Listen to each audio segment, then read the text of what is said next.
Very good morning to all of you. Myself Manoj Kumar Sharma +1 commerce section के accountancy subject की इस online class में आपका स्वागत है. Today we will discuss meaning of profit and loss account, objectives of profit and loss account, how profit and loss account is prepared and format of profit and loss account. इस video के बाद आप ये जान पाएंगे कि लाभ हानि खाता किसे कहते हैं, लाभ हानि खाता बनाने के क्या उद्देश्य हैं, लाभ हानि खाता कैसे बनाया जाता है और लाभ हानि खाते का प्रारूप क्या है. In the previous video we have discussed trading account. पिछले वीडियो में हमने व्यापारिक खाते के बारे में पढ़ा, जिसमें हमने पढ़ा कि व्यापारिक खाते की सहायता से विक्रय और बेचे गए माल की राशि से सकल लाभ, ग्रॉस प्रॉफिट और ग्रॉस लॉस कैलकुलेट किया जाता है. लेकिन प्रत्येक व्यवसायी जो है वो नेट प्रॉफिट और नेट लॉस कैलकुलेट करना चाहता है. So now we will discuss the meaning of profit and loss account. व्यापारिक खाता बनाने से क्रय विक्रय पर होने वाला सकल लाभ और हानि ज्ञात की जाती है. परंतु प्रत्येक व्यवसायी वर्ष के अंत में शुद्ध लाभ और हानि ज्ञात करना चाहता है, जिसके लिए लाभ हानि खाता प्रॉफिट एंड लॉस अकाउंट बनाया जाता है. लाभ हानि खाता एक अवास्तविक खाता है जिसके डेबिट में सभी अप्रत्यक्ष व्यय, इनडायरेक्ट एक्सपेंसेस और क्रेडिट में सभी इनडायरेक्ट इनकम जो हैं वो लिखी जाती हैं. यदि इनडायरेक्ट एक्सपेंसेस, अप्रत्यक्ष व्यय जो है वो आय से अधिक है तो अंतर की राशि जो है वो नेट लॉस होती है, और यदि अप्रत्यक्ष आय जो है वो अप्रत्यक्ष व्यय से अधिक है तो अंतर की राशि जो है उसे शुद्ध लाभ, नेट प्रॉफिट कहा जाता है.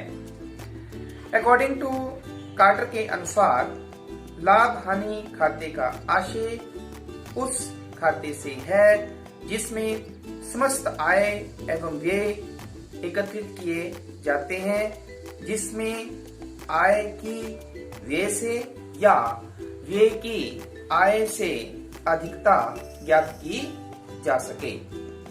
A profit and loss account is an account into which all gains and losses are collected. In order to ascertain the excess of gains over the losses or vice versa. Profit and loss account, लाभ हानि खाता जो है वो किसी भी व्यवसाय में क्यों बनाया जाता है. नंबर 1, शुद्ध लाभ अथवा शुद्ध हानि ज्ञात करने के लिए, calculation of net profit and net loss. Secondly, पिछले वर्ष के लाभों से तुलना करने के लिए. नंबर 3, व्ययों पर नियंत्रण रखने के लिए. देन नंबर 4, स्थिति विवरण, बैलेंस शीट बनाने के लिए. Now we will discuss how profit and loss account is prepared. लाभ हानि खाता एक अवास्तविक खाता होता है, एक नॉमिनल खाता होता है, जिसके डेबिट में सभी अप्रत्यक्ष व्यय और क्रेडिट में सभी अप्रत्यक्ष आय लिखी जाती हैं. इनडायरेक्ट एक्सपेंसेस, अप्रत्यक्ष व्यय वे व्यय होते हैं जो व्यवसाय के संचालन एवं दैनिक क्रियाओं से संबंधित होते हैं. तो all the expenses which are related to the normal activities या day to day operation of the business are called indirect expenses. Now जो लाभ हानि खाता है इसके डेबिट में जो इनडायरेक्ट एक्सपेंसेस लिखे जाते हैं या जो आइटम्स लिखी जाती हैं, नाउ अब हम उन्हें डिस्कस करते हैं. सो लाभ हानि खाते के डेबिट साइड में नाउ सबसे पहले फर्स्ट आइटम जो है वो लिखी जाती है ग्रॉस लॉस. व्यापारी खाता बनाने से यदि सकल हानि ग्रॉस लॉस कैलकुलेट हुआ है तो इसे सबसे पहले प्रॉफिट एंड लॉस अकाउंट की डेबिट साइड में लिखा जाता है. Then all the indirect expenses जो हैं उसे 4 भागों में बांटा गया है. फर्स्टली वी हैव कार्यालय एवं प्रशासन संबंधी व्यय, ऑफिस एंड एडमिनिस्ट्रेटिव एक्सपेंसेस. ये वे व्यय होते हैं जो व्यवसाय के सामान्य प्रबंध के लिए किए जाते हैं. इसके अंतर्गत कर्मचारियों का वेतन, ऑफिस एम्प्लॉय सैलरी, कार्यालय किराया या कर, ऑफिस रेंट एंड रेट्स, कार्यालय प्रकाश व्यय, ऑफिस लाइटिंग एंड हीटिंग, छपाई तथा स्टेशनरी, टेलीफोन व्यय, printing and stationery, telephone expenses, वैधानिक व्यय, लीगल एक्सपेंसेस, डाक तथा तार व्यय, पोस्टेज एंड टेलीग्राम, देन बीमा व्यय, insurance expenses. Thirdly selling and distribution expenses, विक्रय एवं वितरण व्यय. वे जो माल का विक्रय बढ़ाने के लिए और विक्रय माल को व्यवसायिक स्थान से ग्राहक तक पहुंचाने के लिए किए जाते हैं उन्हें विक्रय एवं वितरण व्यय कहते हैं. इनके अंतर्गत जैसे गोदाम का किराया, वेयर हाउस रेंट, पैकिंग व्यय, पैकिंग एक्सपेंसेस, विज्ञापन एडवर्टाइजमेंट, विक्रेताओं का वेतन तथा commission, salesman salaries and commission, then बिक्री पर ढुलाई, कैरेज आउटवर्ड, देन अप्राप्य ऋण, बैड डेट्स, देन मोटर व्यय, मोटर एक्सपेंसेस, देन बीमा, इंश्योरेंस आदि खर्चों को शामिल किया जाता है. Then we have fourthly financial expenses जिन्हें हम वित्तीय व्यय कहते हैं. ऐसे व्यय जो व्यवसाय के लिए वित्त प्राप्त करने के लिए बैंक की सेवाओं का प्रयोग करने के लिए किए जाते हैं उन्हें वित्तीय व्यय कहते हैं. इसके अंतर्गत जैसे नगद कटौती, कैश डिस्काउंट, पूंजी पर ब्याज, इंटरेस्ट ऑन कैपिटल, ऋण पर ब्याज, इंटरेस्ट ऑन लोन, बैंक व्यय, बैंक चार्जेस आदि शामिल किए जाते हैं. नेक्स्ट हमारे पास कुछ ऐसे खर्चे होते हैं जो स्थायी संपत्तियों की एफिशिएंसी को बनाए रखने के लिए किए जाते हैं. तो एक्सपेंसेस ऑन फिक्स एसेट्स में रिपेयर्स जो हैं और loss on sale of fix asset जो हैं ये एक्सपेंसेस जो है वो शामिल किए जाते हैं. तो इस तरह से प्रॉफिट एंड लॉस अकाउंट की डेबिट साइड में all these indirect expenses are debited. Now we will move to the credit side. अब लाभ हानि खाते के क्रेडिट साइड में कौन कौन सी मदें जो हैं वो लिखी जाती हैं, जिसमें सबसे फर्स्ट है हमारे पास ग्रॉस प्रॉफिट, सकल लाभ. तो व्यापारिक खाता बनाने से यदि ग्रॉस प्रॉफिट कैलकुलेट हुआ है तो सबसे पहले उस ग्रॉस प्रॉफिट को लाभ हानि खाते के क्रेडिट में लिखा जाता है. And then secondly we will write all the indirect या जिसको आप कहते हैं रेवेन्यू रिसीट्स लिखी जाती हैं, जिनके अंतर्गत विनियोग से आए, income from investment, then rent received, then interest on drawing, आहरण पर ब्याज, कमीशन प्राप्त करना, कमीशन रिसीव्ड, ब्याज प्राप्त करना, इंटरेस्ट रिसीव्ड, कटौती प्राप्त करना, डिस्काउंट रिसीव्ड, रॉयल्टी प्राप्त करना. ये सभी इनकम जो हैं वो प्रॉफिट एंड लॉस अकाउंट की क्रेडिट साइड में जो है वो लिखी जाती हैं. तो इस तरह से हमारे पास जो है वो प्रॉफिट एंड लॉस अकाउंट की डेबिट साइड में जो है वो लिखा जाता है इनडायरेक्ट एक्सपेंसेस को, और इनडायरेक्ट इनकम्स को जो है वो क्रेडिट साइड में जो है वो लिखा जाता है. और यदि क्रेडिट साइड की इनडायरेक्ट इनकम जो है वो क्रेडिट साइड अगर ज्यादा है तो और डेबिट साइड में एक्सपेंसेस अगर कम है तो डिफरेंस जो है हमारे पास नेट प्रॉफिट शुद्ध लाभ कैलकुलेट होके आता है। और यदि हमारे पास indirect expenses means debit side profit and loss account की ज्यादा है तो हमारे पास जो नेक्स्ट जो कैलकुलेट होके आता है वो आता है नेट लॉस। ठीक है, now we will discuss the closing entries relating to profit and loss account। तो वर्ष के अंत में जब सभी इनडायरेक्ट एक्सपेंसेस को प्रॉफिट एंड लॉस अकाउंट में ट्रांसफर किया जाता है तो हमारे पास एंट्री होती है profit and loss account debit to selling and distribution expenses to management expenses to financial expenses to depreciations and to other expenses, mean all the indirect expenses are transferred to profit and loss account।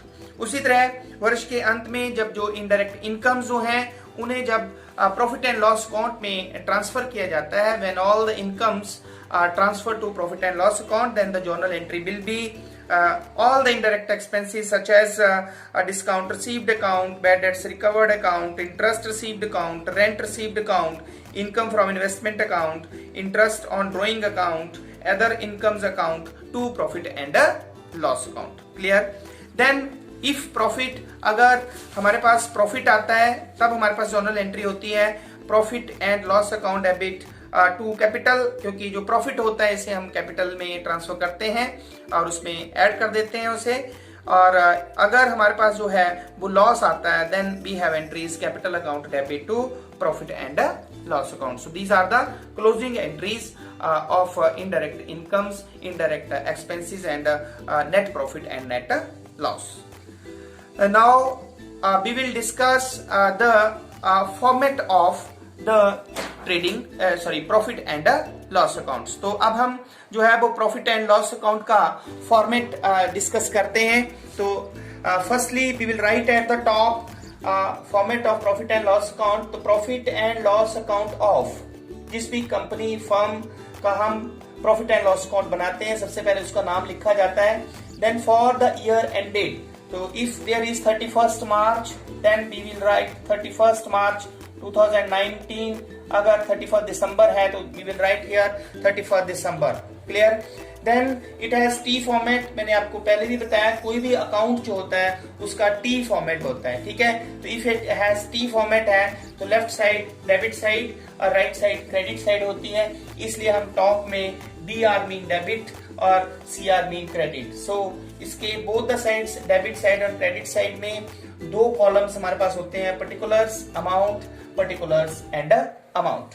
तो सबसे पहले हम profit and loss account की debit side में लिखते हैं। तो we have told you, मैंने आपको बताया कि यदि ट्रेडिंग अकाउंट बनाने से हमें ग्रॉस लॉस हुआ है तो सबसे पहले हम ग्रॉस लॉस की एंट्री करेंगे। तो to gross loss brought down, then we will write all the indirect expenses।